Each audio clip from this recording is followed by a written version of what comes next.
ఒక గది, ఒక పొడవాటి టేబుల్, 12 ముఖాలు. కాని ఆ గదిలో మౌనం లేదు, భయముంది, ఆశ్చర్యముంది, మరియు ఒక ద్రోహం కూడా ఉంది. ఇదే లియనార్డో డావించీ గీసిన ద లాస్ట్ సప్పర్. ఇటలీ దేశంలోని మిలాన్ నగరంలో సాంతా మారియా డెల్లే గ్రాజియే మఠ భోజనశాలలో 1495 నుండి 1498 మధ్యకాలంలో ఈ చిత్రాన్ని లియనార్డో చిత్రించాడు. ఇది ఒక సాధారణ గోడ చిత్రం కాదు, ఇది ఒక క్షణాన్ని ఆపేసిన చరిత్ర. యేసుక్రీస్తు తన శిష్యులతో చివరిసారిగా భోజనం చేస్తున్న సందర్భం.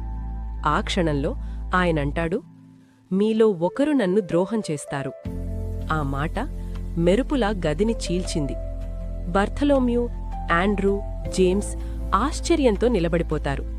థామస్ వేళ్లెత్తి ప్రశ్నిస్తాడు. అతని అనుమానం భవిష్యత్తు పునరుద్ధానానికి సంకేతం. ఫిలిప్, ప్రభూ, అది నేనా అని వేడుకుంటాడు. కాని ఒక నీడలో కూర్చున్న వ్యక్తి ఉన్నాడు, యూదాస్ ఇస్కేరియట్. అతని చేతిలో చిన్న సంచి, వెండి నాణేల సూచన, పడిపోతున్న ఉప్పు పాత్ర, ద్రోహానికి ప్రతీక. అతని టేబుల్ మీద మోచేతి పెట్టిన ఏకైక వ్యక్తి. అతనే అందరిలోకి తక్కువగా కనిపించే తల.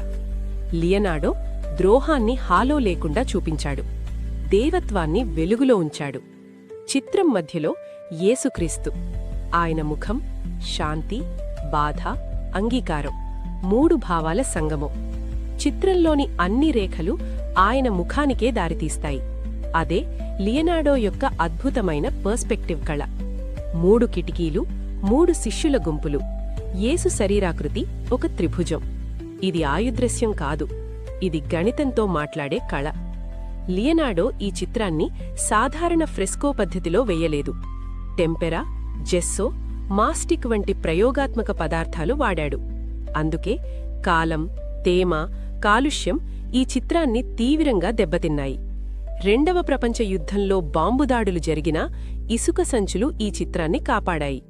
1978 నుండి 1999 వరకు 21 సంవత్సరాల పాటు భారీ పునరుద్ధరణ జరిగింది.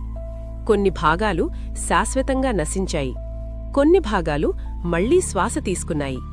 ఈ పునరుద్ధరణపై విమర్శలూ ఉన్నాయి, ప్రశంసలూ ఉన్నాయి.